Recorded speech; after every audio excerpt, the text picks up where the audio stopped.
آیا پوهیږئ چې د انسان په ورځني ژوند کې کرکیله څومره اغیز لري؟ آیا می دانید که زراعت شما منبع عایداتی مواد خام است؟ څنګه کولی شئ ښه کرونده ولرئ؟ چگونه می توانید زراعت و مالداریتان را عاری از امراض و آفات طبیعی بسازید؟ دا او د دې ته ورته پوښتنو ځواب مو په کرکیله خپرونه کې د هیواد له مشهورو کارپوهانو واورئ. در برنامه زراعت از کارشناسان و متخصصین زراعتی خواهیم شنید که چگونه زراعت پیشرفته و عصری داشته باشید. کرکیله زراعت بسم الله الرحمن الرحیم. د هوریت رادیو درنو اوریدونکو او د کرکیلې خپرونې ډیرو زیاتو قدرمنو مینوالو، السلام علیکم ورحمت الله وبرکاته. د کرکیلې خپرونې وخت را رسیدلی دی او د دې خپرونې کوربه مو د تل په څیر زه محمد شریف همت یم. درنو اوریدونکو، لکه څنګه چې تاسې پوهیږئ، موږ په کرکیلې خپرونه کې یو موضوع ټاکو، په هغې موضوع باندې تاسو ته مقاله وړاندې کوو، همدارنګه له یوه متخصص سره مرکه کوو. نن خپرونه مو هم همداسې ده. په نن خپرونه کې تاسو ته په لومړۍ برخه کې مقاله چمتو شوې ده او په دوهمه برخه کې مو بیا مرکه کړې ده. زموږ د دې اونۍ د خپرونې موضوع شولې یا وریجې دي. که څه هم په تېره اونۍ کې تاسې په دې اړه باندې خپرونه اورېدلې وله، دا چې د وریجو موضوع ډېره مهمه ده او همدارنګه ډېر زیاتې تشریح ته پکې اړتیا لیدل کېږي، نو موږ هم غوښتلي دي چې د تېرې اونۍ په سلسله باندې تاسو ته نن دوهمه خپرونه هم د شولو یا وریجو په اړه وړاندې کړو. نن خپرونه کې لومړۍ برخه کې مقاله لرو. زموږ ګران همکار حمدالله ستانکزي صاحب تاسو ته مقاله چمتو کړې ده. درنو اردوونکو، ستاسې د انتظار شیبې ختموو، ورځو په لومړۍ برخه کې چمتو شوې مقاله اورو او بیرته راګرځو. آیا د نړۍ خلک باید د وریجو خوراک کم کړي؟ وریجې د میلیاردونو انسانانو اصلي خوراک دی. د نړۍ د نیمایي وګړو لپاره وریجې یوازې خواړه نه دي، بلکې دا یې د ورځني ژوند مهمه برخه او د کلتور، دود او اقتصادي پایښت مهم سمبول دی. د فلیپین له پلازمینې منیلا څخه د بي بي سي د نړیوالې څانګې اوریدونکی اډرین بیانکا ویلانوا وایي وریجې د ټولو فلیپیني خوړو مهمه برخه ده. وریجې له اصلي خوړو ور اخوا د سیمې د کلتوري بنسټ ډبره ګڼل کیږي. هغه زیاتوي ډیری فلیپینیان په ورځ کې 3 ځله وریجې خوري، سهارنۍ، غرمنۍ او ماښامنۍ، او آن له خوړو سره د خوږو په توګه هم کاروي. زما ټینګې وریجې خوښیږي ځکه د فلیپین په ټولو خوږو خوړو کې ټینګې وریجې کارول شوي وي. خو د اقلیمي بدلونونو له زیاتېدونکو فشارونو سره دا پوښتنه راپورته کیږي چې آیا موږ باید د وریجو خوړل کم کړو؟ وریجې پخول، ساتل او لیږدول اسانه دي. دا معمولاً په آسیا کې بیلابیلو خوړو سره ګډې خوړل کیږي، لکه په د انډونیزیایي خوړو کې چې له کب سره یو ځای چمتو شوی دی. د ملګرو ملتونو د خوړو او کرنې سازمان په وینا په نړۍ کې له 50,000 ډیر د خوړو وړ بوټي شته، خو د نړۍ د خوړو 90% برخه یوازې له 15 بوټو چمتو کیږي چې وریجې، غنم او جوار یې مهم هغه دي.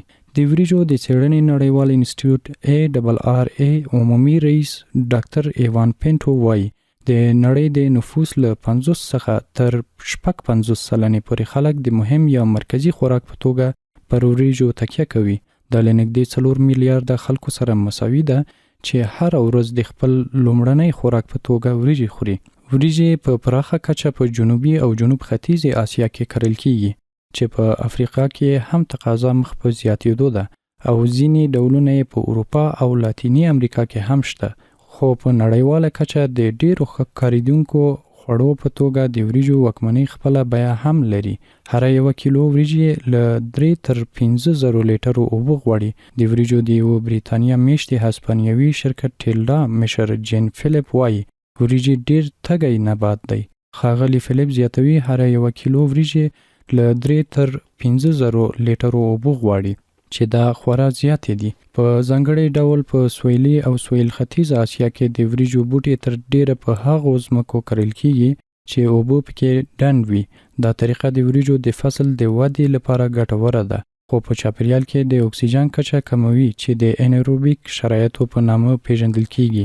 د وریجو د څېړنې نړیوال انسټیټیوټ ARRA د اټکل له مخې د وریجو بوټي د نړۍ د شینکوریزو ګازونو 10% برخه تولیدوي. په کم اوبو سیمو کې بزګران د وریجو داسې ډولونه غواړي چې په لږو اوبو سره ښه حاصل ورکړي. ټیلډا شرکت د وریجو په کرکیله کې د اوبو د سپمولو یوه طریقه ازموي چې د لمدولو او وچولو بدیل AWD په نامه یادېږي. په دغه طریقه کې د وریجو تر فصل 15 سانتي لاندې یو پایپ غځول کیږي او له اوبو ډکیږي. بزګر د فصل د پرله پسې اوبو کولو پر ځای یوازې پایپ هغه مهال بیا ځلې له اوبو ډکوي چې تش شوی وي. ټیلډا شرکت په 2024 کال کې خپلې ازموینې له 50 بزګرانو څخه 1288 ته لوړې کړې چې پایلې یې هم ښې وې. بل خواته لیبورډ وایي موږ کولی شو په دې طریقې سره 22% د اوبو، 28% د برېښنا او 25% د سرې لګښت راکم کړو او برعکس د وریجو د فصل حاصل تر 2% لوړ کړو. نوموړی وایي دا طریقه په لوړ لګښت نه بلکې په کم لګښت عاید زیاتوي. د بنگلادیش بزګران بیا د وریجو د هغو ډولونو په لټه کې دي چې د سیلابونو پر وړاندې مقاومت وکړي. ستړي مشه درنو اوریدونکو، په دې هیله چې لومړی برخه مو خوښه شوې وي. دوهمه برخه ده او په دوهمه برخه کې مو بیا په همدغه موضوع کومه چې د شولو یا د وریجو موضوع ده، نن په یوه موضوع په دې کې غږېدلي و، هغه دا چې کله شولې وکرل شي د دې مراقبت او ساتنه څنګه کیږي. همدغه چې ساتنه څنګه کیږي، مراقبت څنګه کیږي، دغه موضوع باندې به ډېر قدرمن فواد احمدزی صاحب غږولی دی او هغه راته د همدغې پوښتنې ځواب راکړی په تفصیلي ډول باندې. نو غوښتلي مو دي چې دغه موضوع تاسو ته په تفصیلي شکل باندې وړاندې کړو تر څو تاسې په دې اړه باندې ښه وپوهیږئ او زموږ هغه بزګران او دهقانان ورونه چې زموږ غابري او هغو له دغې خپرونې نه یو څه زده کړي. راځئ په ګډه سره دوهمه برخه اورو چې څه پکې ویل شوي دي. مننه احمدزی صاحب محترم. اوس کراو شو دغه خبره ده چې د شولو حاصلات زیاتولو لپاره کومې لارې چارې کارول کیږي او د هغې لپاره کومه ځانګړې پاملرنې او مراقبت ته اړتیا ده. تاسو ته بهتره معلوم ده چې شوله په ټول هیواد کې په 2 طریقو کریږي. موږ درانه دهقانان او یو مستقیم کرنه ده چې تخم دوی اچوي او یو دا ده چې د غنمو لو او د شولو د اصلي کرنې ترمنځ یو فاصله ده چې ډیر لنډه فاصله ده، د میاشت نه کمه ده.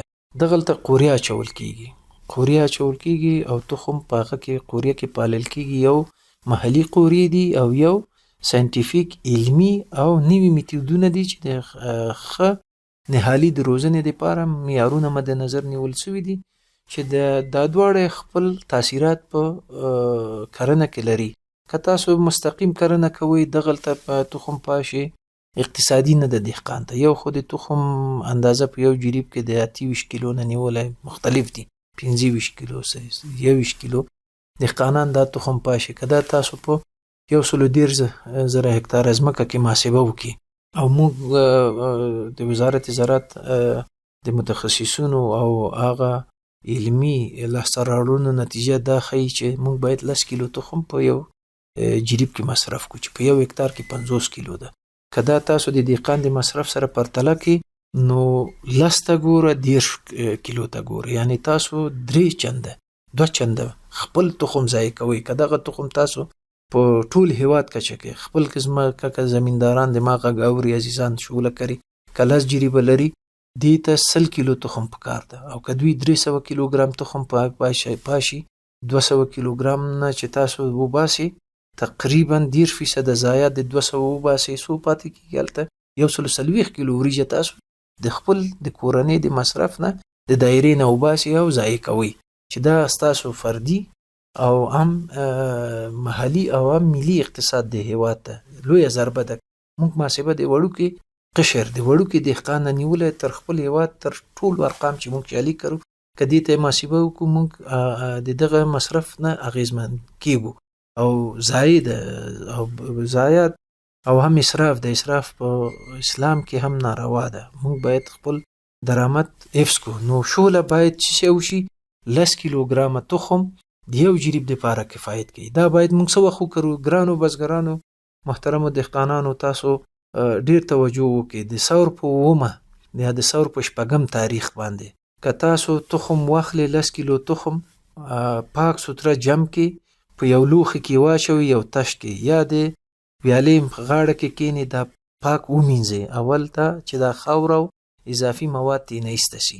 که دا په ویاله کې صاف اوبه وي هم کیدای شي، که د سانه اوبه اخلي یا نل، هر امکانات چې د اوبو لري دا به ډیر بهتره وي. او یو اسانه طریقه تاسو ته مونږ ښیو علمي، چې تاسو هم دا کار کوئ خو په مختلف تغییر، لږ اندک تغییر سره. تاسو د موږ دهقانان اکثرا شوله نه اینځي، وایي چې بوجۍ کې، یو بوجۍ کې د اوبو په وړخ کې کیدي 15 ورځې، 6 ورځې یا 10 ورځې، او یا یو تعداد راوباسي، بعد له 4-5 ورځو نه پلاستیک پیاچي، د نانا دغه نبات پاڼې پیاچي او ګرمایي، چې دا شوله لږ سخته ده، دا دانه چې ټوکېدنې دپاره اوبه وانخلي نه ټوکېږي. نو دا کارونه کوي، هغه هم مؤثره دي، اما دومره مؤثر نه ده لکه کوم طریقه چې موږ تاسو ته وایو. موږ یو خاص روش لرو د ریپا په نوم، چې جاپانیانو موږ ته د 2012 نه تر 2021 پورې کومک کړی، یعنی علمي ملي تحقیقات د هیواد په کچه په ولایت په تحقیقاتي فارمونو کې هم شوي دي، او موږ تقریبا د 6,000 دهقانانو سره دا پریکټسونه عملی نظری کار کړی ده په 4 ولسوالیو کې، چې نتیجه خوشبختانه ښه دي. یو تعداد دهقانان دي چې د موږ غږ اوري، هغوی خپل دغه کوم تجربې چې دي دغه نوي دهقانانو سره به شریک کړي، شاید هغوی هم تایید کړي. تاسو وګورئ 10 کیلو تخم مونږ اچو په یو سطل کې، دا سطل کې باید 10 لیټره اوبه وي. 10 لیټره اوبو کې مونږ یو 2 کیلو مالګه اچو، پاک مالګه چې ګردو دغه ونه لري. دا د اوبو غلظت څه شی کوو؟ یکسان سازي کوو. او د دغه غلظت د معلومولو دپاره مونږ ته څه شی اړین ده؟ یوه دانه هګۍ د چرګې، یوه دانه هګۍ چې تازه وي، دا په دې اوبو کې اچو. که دا هګۍ په اوبو کې په داسې شکل کې قرار ونیول چې په شکل د عمودي، دلته غلظت څه شی ده؟ د اوبو جوړ نه ده، باید مالګه نور هم زیات شي. او که په افقي شکل ولوېده هګۍ، دلته پوه شي چې د اوبو غلظت برابر ده. تخم پکې اچو، دا 10 کیلو تخم چې تاسو دغه مالګینه اوبو کې واچوئ په دې 10 لیټرو کې، تاسو د یو لرګي په ذریعه یا خپل لاس په ذریعه دا وخوځوئ او ورته وګورئ پوچ، مرضي او ناکاره تخمونه په همدې 10 کیلو کې چې لرو، دا ټول د سطل د پاسه راځي. او د اوبو د سطل په مابین کې هغه نارسه نیمه مریضي تخمونه چې امراض و آفاتو او د وجې نه نارسه دي، دا په دوهم کټګوري کې راځي. سالم، جوړ، پاک او د کر وړ هغه تخم چې موږ او تاسو ورته ضرورت لرو، د همدغه سطل بیخته جمع کیږي. نو د موږ وظیفه څه شی ده؟ د موږ لارښوونه دهقانانو ته څه شی ده؟ چې دغه په اول قدم کې دا تخمونه چې په سر کې دي دا یې ایسته کړي. بیا وروسته یو پلاستیکي جالۍ په ذریعه د اوبو منځ کې چې کوم نارس تخمونه دي دا دم تی بیل کړي. دا عملیه دي چې شی وکړي، دا اوبه دي یو تشت ځان سره واخلي، څنګ ته وساتي. همدغه د مالګې اوبه، ځکه چې د مالګې 2 کیلو مصرف اضافه را نه شي، د خلکو اقتصاد خراب ده. دغه د اوبو مالګه چې کوم اوبو کې منحل شوی ده، د لاسه لار نه شي تشت کې د خالي کړي. بیا د چې شی وکړي، دغه تخم دی بیا دوباره بیا هم دا پوچ تخمونه چې منځ نه ایسته شو، بیا د همدا تخم پکې واچوي. 3 ځلې 2 ځلې دا کار کوو چې دغه ښه تخمونه لاندې کینی. په دوم ځل کې هم یو نیم نارس پوچ تخم چې وي خوځو سر ته راځي. په دریم ځل کې تاسو وګورئ هیڅ داسې دانه به تاسو ونه ګورئ چې د اوبو سر ته راشي یا د سطل مابین ته. ټول تخمونه درانه، جوړ، سالم او د امراض و آفاتو نه عاري تخمونه په د سطل لاندې کینی. دغه به مونږ څه شی کوو؟ بیا په دې یو تشت کې اچو، په عادي اوبو کې اینځو تر هغې پورې دا اینځو په خپل لاس سره چې ژبه کې کیدو چې یو دانه تخم چې دی کې د مالګې مزه باید موږ ته معلوم نشي په خوله کې، یعنی احساس نه کو چې دی تخم کې مالګه ده. چې کله دی ومینځل دا تخم، بیا دا د پیازو یو رقم جالیګانې راوتلي دي چې دا پیاز پکې اچي یا وایي. که دغه پیاز جالیګانې تاسو سره وي اخلاقه، که نه و دغه یو وړوکی تشت کې چې تقریبا 7 کیلو یا 8 کیلو 7 کیلو تخم سالم ما تاسو ته پاتې کیږي. دغه بعد له اینځلو نه د 2 ورځو نه نیوله تر 3 الی 4 ورځو پورې موږ چې شی کوو، په دې تشت کې ږدو او حد اقل 15 سانتي د دې تخمونو د پاسه اوبه ږدو. هر 12 ساعته بعد کنن سبایی د دا کې خوست غرمه 12 بجې به د دې اوبه ایسته کوي. هر 12 ساعته بعد ته به دا اوبه د دې تازه کوي چې اکسیجن دې تخمونو ته چی شي کافی تامین شي او تازه اوبه به پکې اچي. که د ورځې او شپې اکثرا د تودوخې درجه د 13-19 په منځ کې وي، د سور په 9 کې د ورځې. نو که دا درجه د حرارت 20 وي د شپې او د ورځې اوسط کوونی سي، نو 15 ورځو کې دا تخم ستاسو ټوکیږي، تومات تاسو یې ګوري. او که 15 د شپې او د ورځې تودوخې درجه، نو 4 ورځو کې دا ټوکیږي. دا ورځو پورې اړه نه لري، دا د ورځې او د شپې هغه تجملي درجه حرارت چې 10 درجې ته ضرورت لرو موږ، هغه ته ضرورت لري دا تجملي درجه د حرارت 4 ورځو نهایت 15 ورځو کې تجارب خو ښیي چې دا ټیک ټوکیږي. یعنی کوم د سور تاسو د شولو تخم د ټوکیدنې لپاره واچوي په همدې روش چې ما درته وویل، نو ستاسو تخم په 11 یا 12 د چی شي د سور آماده ده. چی شي ته کرنه ته چیرته آماده ده؟ دا باید په قوریه کې وکرل شي. د یو جریب لپاره موږ 100 متره مربع ځمکه یا یو بسوي ته ضرورت لرو. همدغه 2 کیلو تخم موږ په چی شي کې اچو، په هغه بستر کې اچو چې قوریه موږ ورته وایو. او د قانانم دې سره آشنا دي. دا قوریه به سره رقم جوړو، دې ته به 1 متر عرض ورکو، لکه د رومیانو پشته چې تاسو رومي کري پلانې پشتي ورته جوړوي. موږ به 1 متر 40 سانتي یو پشته به ونیسو او د هرې پشتې شاوخوا 4 خوا 50 سانتي به ویاله واخلو چې دا اوبه پکې تامین شي ژور. دا د ویالو خاوره به په همدې پشته کې اچوو. په طول د 10 متره که تاسو واچوئ، 10 په 1 متر کوي پلانواله 10 بیډو ته ضرورت لري. او دلته که د ویالو هغه 50 سانتي ته یو باسي، ممکن تاسو 8 بیډه یا 8 بستره یا نهایت 2 بستره ته په همدغه حدود کې موږ ته 8 یا 9 بیډه یا همدغه پشته 10 متره په کار ده د ویالو نه د ویالو سره چې یو قوریه کېږي. دغه شکل هم دا ویالې جوړې کړې، اوبه پکې ډنډوو، اوبه نه پرېږدو چې د دې دغه نه ګر چاپیر د دې قوریې نه ووځي. ګر چاپیر ورته ویاله وهو، د ویالو په منځ کې دغه 10 دانې یا 8 دانې یا 9 دانې یا 7 دانې هر څومره چې شو نظر سور دغه پورې اړه لري د پشتې. که سور ډیر وي پشتې کمیږي، او که 1 متر وي هماغه 9 ته لوړیږي. دې پشتو ته اوبه ورکوي او تقریبا 2 سانتي دغه پشتې نه دي دومره ډنډو چې خو اوبه ونیسي. بعد د دې نه چې اوبه کېناستې ده یو 2 متره یا 1.5 متره دغه اخلو ځان سره لرګی، لکه د ګلکاران چې ځان سره ګرځي دغه دپاره د ځمکې د اموارولو دپاره. یو خوا د لرګي یو دهقان به واخلي، یو خوا به بل واخلي. دا خاوره په ډېره اسانۍ د خټه امواره کېږي، بستر د قوري 1 سانت کېږي.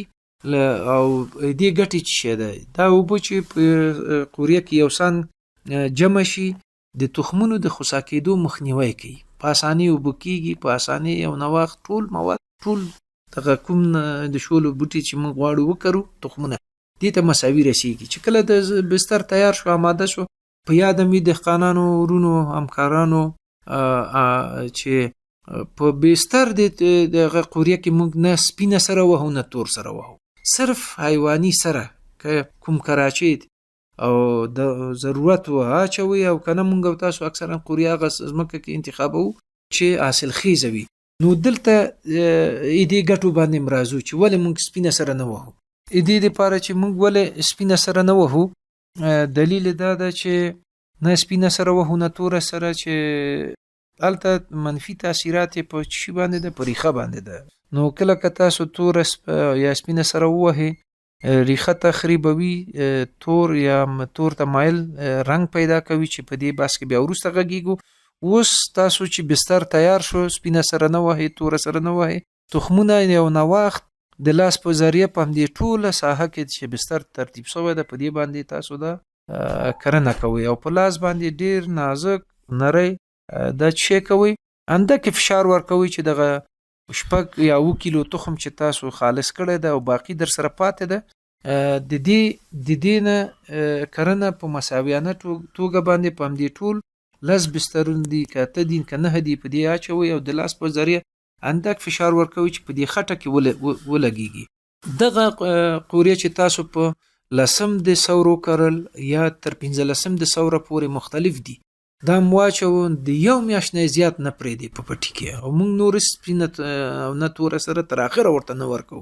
دلیل موږ بالته مخکې بحث وکړو چې توره او سپینه سره د ریښو د خوسا کېدو سبب ګرځي، ځکه د موږ هغه تخم یا نبات نه سپینې ته نه تور سرې ته ضرورت لري او دومره قوت لري چې په دې خټه کې ولګېږي او دغه ابتدایي ریښه هلته ښه په اسانۍ سره رشد او نمو کوي، او خواله دا ده چې دانې ښه د قوریې د موږ قوریه کې چې کوم بوټی ټوکیږي او شوله ترې منځته راځي، دې دانې حالي ډېر ضخیم وي، قوي وي، چې اکثرا درې پاڼیز شي. موږ دا نهالي انتقالو. دا درې پاڼیز کېدل د دې تخم ممکن 14 ورځو کې وشي که هوا توده وي، ممکن 13 ورځو کې وشي، او که د افغانستان شرایط موږ وګورو نو د 10 ورځو په موده کې دا کافي اندازه رشد کوي، قابل د تشویش نه ده. په یو میاشت چې پوره شو تاسو به دا نهالي انتقالوئ او یا پاڼو ته به یې ګورئ. د موږ دهقانان اکثرا نقص دا ده چې دوی قوریې مخکې اچوي، محلي قوریې، او وخت ورته نه لري، یا ځمکه ترې نه په تاخیر کې قلبه شي او منډاوو شي یا ګلاب شي. دا پروسه لږ ثقیله هم ده هغو ته.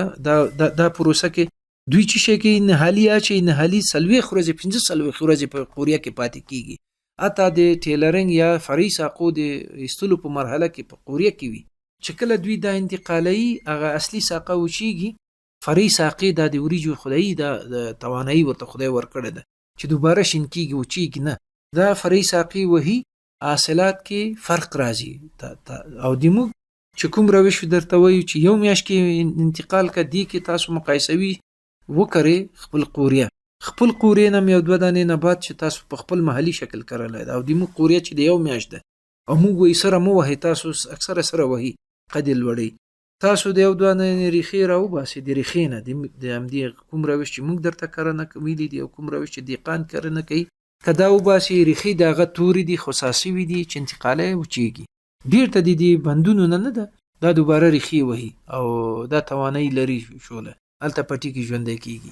او که د موږ ریښه وګورئ سپین پاک صفا سوتره شفاف چې دا تخم وکرئ، د تعداد د ټیلر یې مالته زیات راځي، چې په دې باندې مالته بیا بحث کوو په وروسته. نو دا کار هم چې وکړو عزیزانو، تاسو به خپل ځمکه په ډلنګ کوئ یا ګلاب کوئ، چې د موږ خلک ورته منډاوو وایي، یا د حیوان په واسطه یا د یو تختې په صفت یا د په ذریعه یا هم د ټراکټور په ذریعه ګلاب کوئ. د ګلاب سره مستقیما تاسو دهقانان په عمومي توګه 25 کیلوګرامه ډي پی تاسو اچوئ په محلي کرنه کې. او د موږ کرنه کې چې رواج ده، موږ پلټنې او تحقیقات ښودلي دي چې 14 کیلو ډي پی، بخښنه غواړم، 14 کیلو ډي پی یا توره سره کفایت کوي یو جریب ځمکې ته، او تاسو سپینې سرې ته په دې مرحله کې ضرورت نه لري. اما د موږ دهقانان هم توره سره 25 کیلو وهي، او یو تعداد چې اقتصادي ښه د سپینه سره هم په همدې وخت کې وهي، چې دا ضایع ده، اقتصادي ضعیفه وي.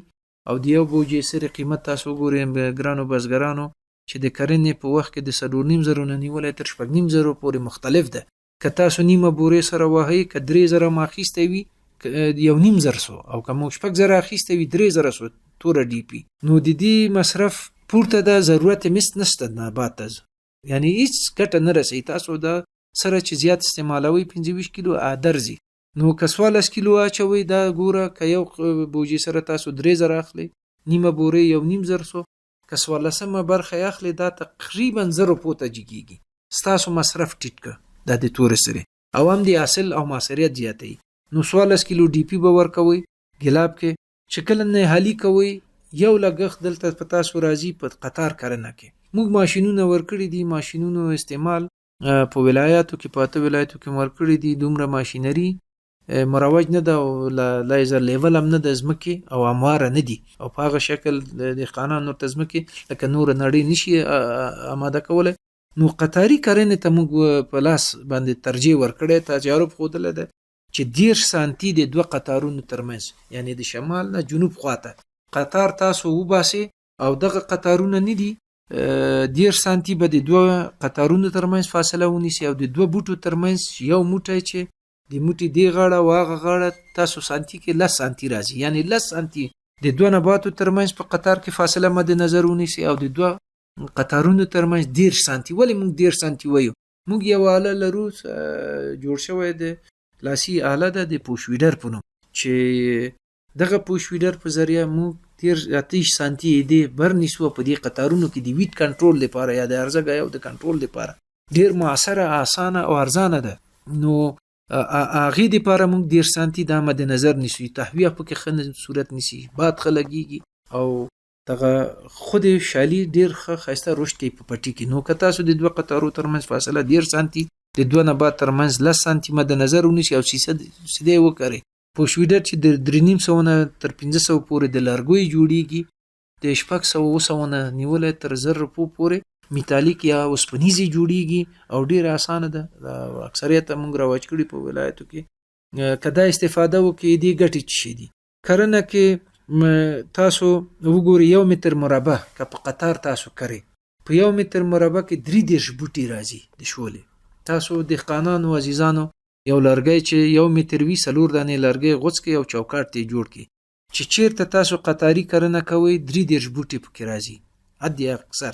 او که بای چانس کرنه کوي تاسو مثلا ناخله د مزدور په ذریعہ یا دغه کوم کس چې تاسو سره عشر کوي، تاسو وګورئ همدغه 1 متر مربع ساحه په خپل ځمکو کې واچوي مقایسوي، الته 14 بوټي تاسو په 1 متر مربع کې ده ولز ده نهایی چې ډیر دقت کوي. بعضی مسلمان کاریګر وي 19 بوټو نه زیات ناراضي، یعنی تاسو بوټي په 1 متر مربع کې 3 تا ګوره 14 ته نیم په نیمه، یعنی نیم زمکه تاسو چې هم د پکې ماله کړی ده، هم د قلبه کړی ده، هم د ګلاب کړی ده، مزدوری دی ور کړی ده، نیم زمکه ستا خاره پاتې کیږي. مزدور تا ته بای چانس بدون د دینه زمکه درته شینکی ستا پټی د سدر تخکاری چې ما کرنه خلاص کړه، طاقت فرسا کار ده اما نغز کړي. که تاسو د 2 مزدور په جیب 4 مزدور واچوي ټول کاست مصرف په کرنه کې ده، 2 مزدور درنه 500 به واخلي، زیات 0 په مصرف د ډیر ده اما عاید په اخره کې 1 په 2 ده.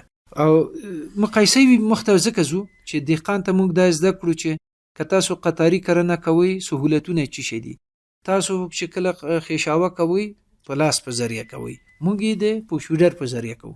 تاسو مجبور یاست چې الته 15 کسه 4 کسه دی اقل 3 کسه واچوي په یو جریب زمکه کې، اما دلته یو وړو کایالک یا سپینګیره یا ځوان په نیمه ورځ کې یو جریب چی شي کوي خیشاوه کوي. او دا خیشاوه باید څه وخت وشي چې دا نن د انتقال نهالي وکړه تور سره دی واچو په قطار کرنه دی وکړه 14 ورځ دا به چی شي کوي، ته مجبور او مکلف زاري دهقان محترم وروره شالیکار وروره چې ته باید په شویډر په دې دغه پټی کې وګرځي. الته پسترګو کې ته غیا نخ کاری دی وبو لاندې د ډیر وړو کې د ستا بوټي چې د یو میاشتې خالته تیر په قوریه کې د یو میاشتې نبات ده شوله ده، او چې دلته د انتقال کړي د 14 ورځ چې ور سره حساب کې یو نیم میاشت نه ده، دا درته خخ کاری پسترګو اما په میلیونونو والته تخمونه په پټی کې دي د وبو خور سره راځي د ارزګیاو د دلته چې شه د الته رشد کې لاندې هم دی وبو لاندې. نو دلته کدا په شویډر وه ادوی غ فیزیولوژي او موجودیت تا چې شه که برهم وه 14 ورځ دا توان د مقابله نه لري. یو خو دا نوې ټوکېدل د استانبات یو نیمیاشتنه ده، یعنی سن لحاظه بیا اتیشته مورز بیا ته د پوشویډر وهي په دې پټی کې چې دغلته نبات چې شي کیږي وګیستلو تهزی سرکش کیږي یا بغوزه کیږي، دغه مرحله کې دا بیا د اتیشته مورز ته چې شي کې پوشویډر وهي دلته 15% نه تر 10% پورې ارزګیا د چې کنټرول کا اصل د چې شي کې پورته ویوړه په مازرا کې سلاشه وې تخم د 15 نه تر 10% پورې چې شه ده ستا د حاصل په لوړوالي کې ارزښت لري، متباقي ستا زیار او کوخخ سره ده او هغه په وخت کرنه بل دی چې تا کامیابی ته رسي. اتیشته مورز چې تا بیا دوباره پوشویډر دی وه دغلته نور ستا پټی کې غیا نشته وی ګوره بعد لیدي چې شي ته افټایپ ته توجه کیږي وګوره چې کومه شالي یا کومه دانه چې د رنګ له لحاظه د پاڼې له لحاظه د قد له لحاظه یو نیم بیګانه کوم شوله په دې 10 کیلو کې چې مونږ تاسو کرل د کپ کې وو ایدی اتیشتم ورځې نه وروسته ایدی استل مونږ ته لازمي ده. راتلونکي کې د دې لپاره چې مونږ تخم هم خالص کو خپل وریجې هم خالص کو دا آفتاب یا بیګانه وریجې چې د مونږ وریجو سره سمون نه لري پټي کې هغه تیسته کو. اتیشتم ورځ په 14 ورځ چې تا اوله خېشاوه وکدل ته بچ شي کې مونږ 21 کیلو یوریا مد نظر نیسو یو جریب زمکه الته په کرنه کې چې شی 14 کیلو ډی پی او په یو جریب کې. اما 14 ورځ چې اوله خېشاوه کو مونږ توصیه کو دهقان ته چې ته 21 کیلو یوریا نه د جملې نه موږ ته 10 کیلو یوریا په یو جریب زمکه کې واچوه. دا چې شی تقویه کوي دغه اولنه یوریا چې ته اچي دغلته وګي یا خوشي ابتدایه پنیکل چې مایکروسکوپ لاندې لیدل کیږي په سترګو نه لیدل کیږي د اول بند نه لاندې همدا پاڼه چې وش کول شي او مایکروسکوپ لاندې ونشي په ډیر سادهګي تاسو کولای شئ وګورئ چې وګي تشکیلیږي. کداغه مرحله کې تاسو یوریا ورکړه چې شی تاسو وګه تقویه ک د وګي طول دانه او وګکی ټول همدغه مرحله نه کدلته پټي کې غذا نه وو په 14 ورځ نو حاصل باندې بد اغیزه کی. نو تاسو کوشش وکړئ چې 10 کیلو ګرام یوریا په همدغه مرحله کې پټي کې وایي. بیا په 30 ورځ پاتې شوالته 11 کیلو نور یوریا مونږ په درې مرحلو کې یوریا وو.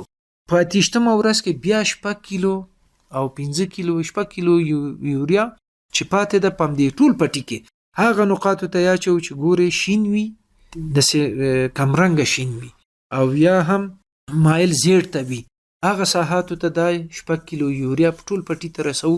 دغلته مونږ چې تقویه کوو اوله کو دهی کې مو دیوږي ټول ته ودا ورکه او په دې دوم یوریا چې مونږ ورکو دلته مونږ وګکی ته او په وګکی کې د دانې چی ته وزن ته او د دانې د ډکوالی ته یعنی د شولو وګی چې وګوري پوچه دانه پکې ډیر وي دغه مرحله کې که غذا مکمل ورسیږي پټي کې نبات وګی چې شه د فصلو کې د ډکو دانو تعداد زیاتیږي او د پوچو دانو تعداد فیصدي صفر ته راځي صفر ته نه راځي خو 1% 2% 3% به وي. اما که مدیریت شي تاسو چانس ډیر ده د ډک وګي لاس ته راوړي. اما د موږ د قانون چې دی بیا دا کار نه کوي هغه چې کله خوخه وشو زمينه مساعد شو یا زیاته سره ورکي یا کم شوله چې د زیات سره په مقابل کې اساس ده کم سره په مقابل کې هم اساس متناوب اندازه هم د 1 کیلوګرام یوریا د چې ورکي. بیا ورسته چې کله سرکش شو یا بغوزک ورته وي یا مکمل وګي وېستل شو 50% هیډن ورته وي علم اصطلاحي او د موږ محلي اصطلاح چې د سرکش ورته وي د قانون چې 50% مزرعه کې تاسو ولید چې وګي ووته او ګلدهي مرحله ده دغلته دغه باقی مانده 15 کیلو یوریا تاسو سره پاتې ده دا په دې مرحله کې به واچوي دلته چې شي کې د پوچو دانو مخکینوي کیږي او د دانې وزن باندې ډیر اساس تاثیر لري او د شیرې په مرحله کې نه ده شیره دهی ډکه شیره نیسی دانه وزن زیاتیږي او هم خیسته حاصل تاسو لاسته راوړي. یعنی په دې معنی چې تاسو کرنه چې شي کوي تخم انتخابوي تخم چې سبک سنگین کده وبو د محلول سره په چی شي پټي کې به کوي چې پټي کې دی قوریه کې کوي قوریه کې به یو میاش ساتي یو میاش نوروسته دا چې کوي اصل پټي چې پډلنګ شو آماده شو هغه ته به انتقالي د نهالي د انتقال نوروسته چې په قطار مو کړل چې د قطارونو ترمنځ فاصله 10 او د دوه نباتو ترمنځ 10 سانتي ده دی پسې 14 ورځ تاسو اولس کو دهم ده اوله خېشاوه ده 10 کیلو یوریا بدلته ورکوي بعد د 10 کیلو یوریا نه په 30 ورځ دومره خېشاوه بکوي دومره خېشاوي سره بدلته بیا 15 کیلو یوریا کفایت کې یو جریب زمکه ته چپاته ده دا به وهي او چې کله د ګل مرحله نمخ کې او یا د ګل نوروس د شیرې په مرحله کې چې تاسو خپل وخت ګوري او د پټي وضعیت ته ګوري چې کوم نقاطو کې مضاف ولید دغه باقی مانده یوریا ورکي ان شاء الله چې تاسو بیا اصلي وګوري چې څنګه او د قانون د موږ بیا د سینه کې د سری اندازې نیم په پټي کې هم سپینه تور وهي هم سپینه وهي او هم 50 کیلو یوریا وهي چې دا ډیر دردون کې ده د دهقان اقتصاد ته د هیواد اقتصاد ته او هم د موږ لارښوونې اکثره دهقانان چې مد نظر نه نیسي دوی خپل زیان کوي. ډیره زیاته مننه قدرمن احمد صاحب چې د دوهم ځل لپاره هم راغلی او موږ سره مخبرونه وکړل او ځان مو حاضر کړ. تاسو نن نړۍ مننه محترمه وروره چې زیار وباسئ او کوښښ کوئ چې د هیواد د دې حقینو لاسنیوی وکړي او هغو سره د نوي ټکنالوژي په رسولو کې د خپل هوریت رادیو قدرمن تخنیکی او علمی کدرونو په زیار داسې خپرونې چمتو کوي چې هغوی ته هغه زراعتي او کرنیز پیامونه سری وخت او په خپل وخت ورسیږي او موږ او تاسو د خپل هیواد د زارینو په چوپړ کې یو. تاسو ته ښه راغلاست وایي، زه په خدمت کې. د هوریت رادیو درنو اوریدونکو دا وه د دې اونۍ لپاره د کرکیلې خپرونه چې ما محمد شریف همت درته د خپلو همکارانو پر ملتیا وړاندې کړه. تر بیا او بلې اونۍ چې له یوې نوې موضوع او نوې میلمه سره تاسو ته حاضرېږم، ما ته اجازه راکئ هر چیرې چې یاست ښاد آباد او خوشحاله اوسیږئ. د یو آباد سرلوړي او ودان افغانستان په هیله، د خدای په امان.